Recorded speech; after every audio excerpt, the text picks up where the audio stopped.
Hello everyone, कैसे हैं आप सभी। आई नो आप सभी आज सरप्राइज वीडियो के लिए वेट कर रहे थे, but I am really sorry कि आज मैं वो वीडियो नहीं बना पा रही हूँ। एक्चुअली आज मेरे कज़न की शॉप की ओपनिंग थी, तो सुबह से मैं वहीं पर थी। और खुद के घर का जब फंक्शन होता है तो क्या हाल होता है आपको सबको पता होगा। तो इस टाइम बिल्कुल भी मेरे अंदर एनर्जी नहीं है कि मैं वीडियो बना पाऊँ, पर फिर भी मैं बना रही हूँ ये वाली वीडियो, क्योंकि आपका सिलेबस भी कराना ज़रूरी है। अब भी थोड़ा सा टाइम लगा था, इसीलिए मैं वीडियो बना रही हूँ। को मेरी आवाज़ सुन के ही पता चल रहा होगा कि मैं इस टाइम बहुत थकी हुई हूँ। तो उस वाली वीडियो ना बनाने के लिए I am really sorry, but मैं ये वाली वीडियो बना रही हूँ क्योंकि वो मैं नहीं बना पाती तो आपकी वीडियो ही कैंसिल हो जाती फिर आज के लिए, इसलिए मैंने सोचा कि मैं ऐसे ही बना दूँ। ठीक है, देखो हम करेंगे ये वाली बुक स्टार्ट करेंगे हम सबसे पहले special function and integral transform, और इसका चैप्टर 5 हम इस वीडियो में आज कवर करेंगे। इसका नाम है लैप्लेक ट्रांसफॉर्म, जो हम ऑलरेडी पहले डिस्कस कर चुके हैं, पढ़ चुके हैं, और ये कंपैरेटिवली इजी भी है। देखो सबसे पहले तो यहाँ पे गिवन है कि लैप्लेक ट्रांसफॉर्मेशन है क्या।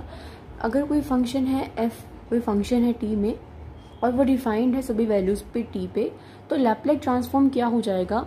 अगर उस फंक्शन के आगे आप l लगा दो, l यहाँ पे क्या है, लैप्लेक ट्रांसफॉर्म ऑपरेटर, तो वो ये जो बन जाएगा ये क्या हो जाएगी, आपकी लैप्लेक ट्रांसफॉर्मेशन हो जाएगी। अगर आप चाहो तो इसको पूरा कंप्लीट रीड कर सकते हो, अगर छोड़ना चाहो तो छोड़ सकते हो। ठीक है, उसके बाद देखिए 5.1 करने के लिए आपको ये जो फॉर्मूलेज हैं ये लर्न होने चाहिए। ये फॉर्मूलेज आपको लर्न करने पड़ेंगे। देखो ये फॉर्मूलेज में क्या है, इसमें दिया हुआ है जैसे कि L है, मैंने कहा ना आपको यहाँ पे लिखा भी हुआ है, जो सिंबल L है वो क्या रिप्रेजेंट कर रहा है, लैप्लेक ट्रांसफॉर्म ऑपरेटर। ये ऑपरेटर है, अगर इसके अंदर 1 2 3 कुछ भी वैल्यू हो सकती है, 1 2 3 जब हम क्वेश्चन करेंगे ना तब आपको क्लियरली समझ में आ जाएगा कि मैं क्या कहना चाह रही हूँ।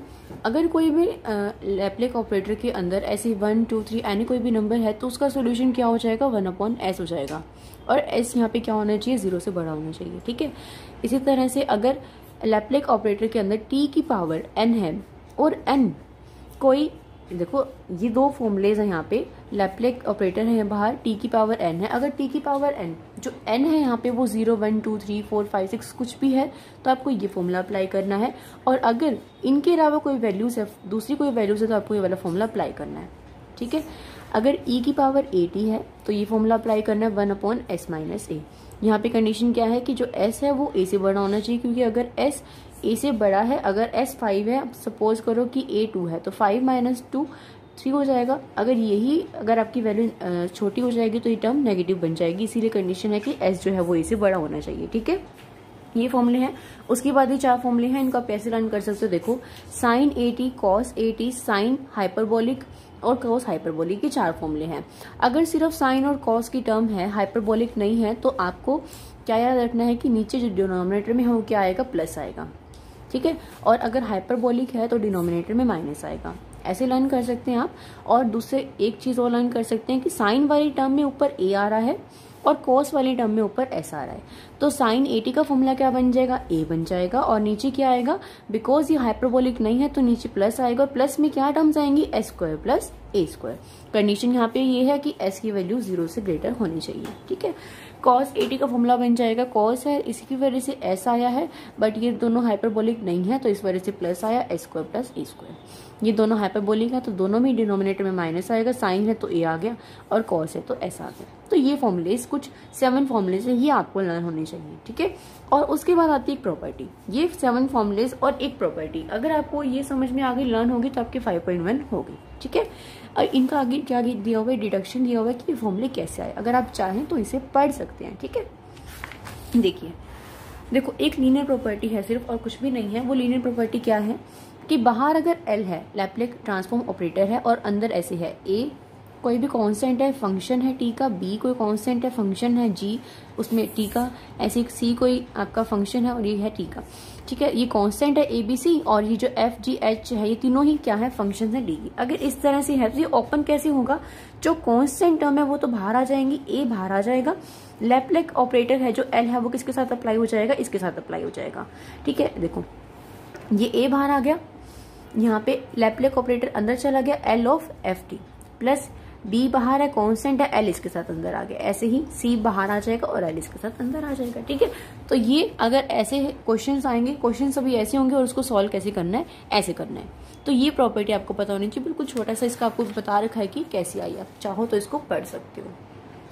ठीक है, अब देखो हम देखते हैं, एग्जाम्पल देखते हैं। अगर मेरी आवाज थोड़ी सी क्लियर नहीं आ रही तो उसके लिए आई एम रियली सॉरी। वो रीजन मैंने आपको बता दिया है कि क्यों मेरी आवाज ज्यादा तेज नहीं आ रही है। ठीक है, देखो एग्जाम्पल 1 देखो, find the Laplace transform of this e⁻² 2t plus 4t³ minus 2 sin 3t plus 3 cos 3t। देखिए सबसे पहले तो आपको इसको एज अ फंक्शन राइट करना पड़ेगा। ये सारा फंक्शन किस में है, टी में है, तो हम इसको क्या लिखेंगे, F of T is equals to this. उसके बाद हम क्या अप्लाई करेंगे, Laplace transform operator that is L, L of F T. अब हमने एल कहाँ पे लगाया है, एफ ऑफ टी के आगे लगाया, तो ये जो फंक्शन है इसके आगे सिंपली आपको एल लगा देना। एल ऑफ एफ टी का मतलब क्या है कि एल और एफ टी की वैल्यू ये पुट कर दी। ठीक है, अब हमारी यहाँ पे क्या यूज होगी, प्रॉपर्टी यूज होगी। एल ऑफ दिस है तो लीनियर प्रॉपर्टी कैसे यूज होगी, देखो मैंने कहा ना आपको एल सबके साथ अंदर मल्टीप्लाई हो जाएगा और जो भी कांस्टेंट टर्म होगी वो बाहर आ जाएगी। तो एल अंदर इसके साथ मल्टीप्लाई हो गया। जब यहाँ पे एल अंदर इसके साथ मल्टीप्लाई हुआ तो यहाँ पे कांस्टेंट कौन है, 4, तो 4 बाहर आ जाएगा, एल के साथ क्या आ जाएगा, t³ माइनस 2 कांस्टेंट है इसलिए बाहर आ गया, एल इसके साथ अंदर आ गया, और ये इसी तरह से 3 कांस्टेंट था तो बाहर आ गया और एल अंदर आ गया और ये क्या बन गया, cos 3t। ठीक है, अब यहाँ पे क्या किया हुआ है, यहाँ पे वो फॉर्मूले अप्लाई किए हुए हैं जो कि मैंने आपको कहा है कि आपको लर्न होने चाहिए। देखो कैसे किए हुए हैं, e⁻²t है। हमने यहाँ पे जनरल फॉर्मूला देखा किसका, e⁻80 का। अगर e⁻80 होता है तो क्या हो जाता है, 1/s माइनस a।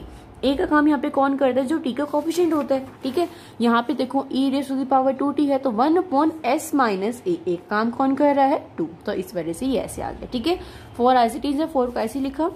l क्या है, t³, देखो t³ है यानी कि t⁻n का फॉर्मूला लगेगा, और यहाँ पे n क्या है, 3, यानी कि ये वाला फॉर्मूला हमें अप्लाई करना। तो क्या फॉर्मूला है, n फैक्टोरियल बाय s की पावर n+1।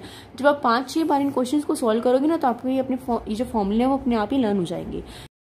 तो ये वैल्यूज यहाँ पे पुट की हुई हैं, देखो ये वैल्यूज यहाँ पे पुट कर दी, e⁻², ये सभी वैल्यूज यहाँ पे पुट करने के बाद और सिंपली एलसीएम लेके सॉल्व किया हुआ है, और उसके बाद कुछ भी नहीं किया हुआ। ठीक है, नेक्स्ट देखो सेकंड एग्जांपल में क्या किया हुआ है, sin t minus cos t का होल स्क्वायर है। तो डायरेक्ट हम इसको सॉल्व नहीं कर सकते क्योंकि हमारे पास ऐसा कोई फॉर्मूला नहीं है।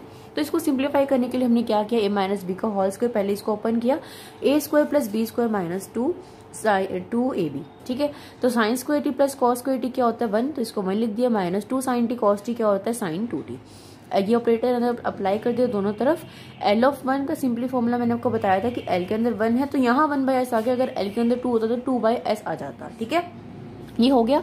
अब sin 2t का फॉर्मूला कैसे रखोगे आप, साइन है तो याद रखो कि ऊपर क्या आएगा, हमने किया था ना, देखो अगर साइन है तो याद रखना कि ऊपर क्या आएगा, a, और cos है तो ऊपर क्या आएगा, s। तो यहाँ पे साइन है तो a का काम कौन कर रहा है, यहाँ पे 2, ए का काम कौन कर रहा है 2, तो ऊपर क्या आएगा 2 और नीचे क्या आएगा s² प्लस a²। तो ए का काम कौन कर रहा है 2, तो 2 का स्क्वायर दैट इज 4। तो ये हो गया। ठीक है, थर्ड देखो sin 2t cos 3t। इसको ऐसे क्वेश्चन अगर आ जाए एक्सरसाइज में भी अगर हो तो 2 से मल्टीप्लाई 2 से डिवाइड करना है। ये लैप्लेस ऑपरेटर, ये 1/2 टू दिस 1/2 एज चीज रखा, 2 cos a sin b का फॉर्मूला अप्लाई करते हैं, वो क्या होता है sin a plus b minus sin a minus b। आपको ट्रिग्नोमेट्रिक फॉर्मूलेज जो है वो लर्न होने चाहिए, गूगल से निकाल लेना या तो स्क्रीनशॉट ले लेना या फिर एक नोटबुक में लिख लेना। ठीक है, 1/2 sin 5t minus sin t।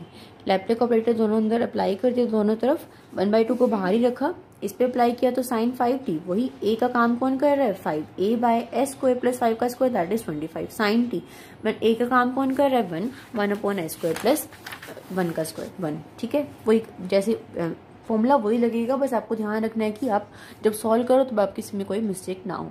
Clear है। अब आता है cos³ 2t। इसको हमने कैसे सॉल्व किया, देखो आपको फॉर्मूलेज लर्न होने चाहिए कि किस फॉर्मूले में से कैसे वैल्यू निकाल सकते हैं आप। cos³ t का फॉर्मूला आपको पता होना चाहिए कि ऐसा कौन सा फॉर्मूला है जिसमें कि cos³ की टर्म आती है। तो हमारे पास फॉर्मूला है ये cos 3a is equals to 4 cos³ a minus 3 cos a।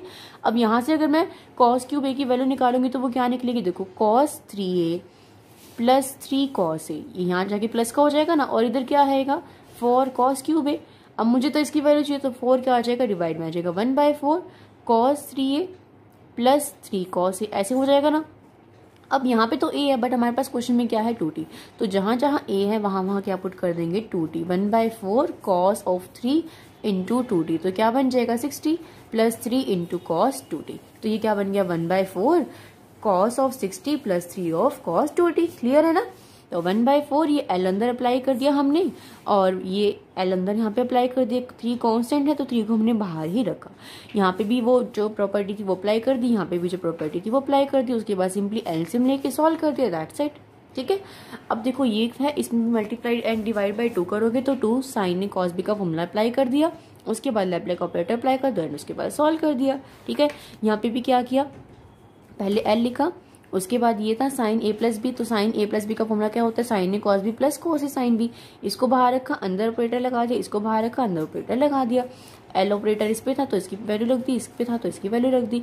ये दोनों टर्म, ये वाली टर्म दोनों में कॉमन आ रही थी तो इसको बाहर कॉमन ले दिया और अंदर क्या बचा ओमेगा ये और प्लस ये। ठीक है, ठीक है, क्लियर है। इसी तरह से ये क्वेश्चंस हैं। इन क्वेश्चंस में क्या कर रखा है देखिए, पहले इसकी पावर को सॉल्व कर रखा है इसलिए ये 1/8 बन गया और ये चीज बाहर बन गई। 1/8 को बाहर रखा, एल को अंदर ले गए सबके साथ। 1/8 को बाहर रखा, एल इसकी पावर पे ये लगा दिया, -3 बाहर रखा, इस पे ये लगा दिया, +3 बाहर रखा, इस पे ये लगा दिया, माइनस। आपको ध्यान रखने की आपको जो कॉन्स्टेंट है बस इसको बाहर लेके चलना है कि ये बाहर है और हमें अप्लाई इस पे करना है, तो ऐसे अप्लाई कर दिया। ठीक है, अप्लाई करने के बाद सिंपली सॉल्व करके और एलसीएम लेके आंसर निकाल दिया। सेम ऐसे ये वाला है। ठीक है, तो ये बहुत ही ईजी एक्सरसाइज है। 5.1 कंप्लीट ट्राई कर लेना, एग्जाम्पल भी एक बार पढ़ लेना ध्यान से। हो सकता है कि मैंने कोई स्टेप मिस कर दिया हो, अगर कुछ भी नहीं समझ में आता तो प्लीज मुझसे पूछ लेना। ठीक है, और 5.1 पूरी ट्राई करनी है आपको। 17 ही क्वेश्चंस हैं, जो भी क्वेश्चन नहीं होता है, कोई सम नहीं होता तो बता देना। ये याद रखना कि जो ये कॉस वाले हैं ट्रिग्नोमेट्रिक फॉर्मूले यूज करके ही आंसर आएगा, तो ट्रिग्नोमेट्रिक फॉर्मूले यूज करना। जैसे cos क्यूब t है तो जैसे फॉर्मूला बताया ना मैंने आपको कैसे होंगे, 2 से मल्टीप्लाई 2 से डिवाइड भी करनी पड़ेगी, किसी में आपको फॉर्मूला लगाना पड़ेगा, तो वो सब हो जाएगा। ठीक है, तो आई होप कि आपको समझ में आ गया होगा और आपको वीडियो पसंद भी आएगी, तो प्लीज वीडियो को लाइक जरूर कीजिएगा। Bye bye guys, see you all in the next video.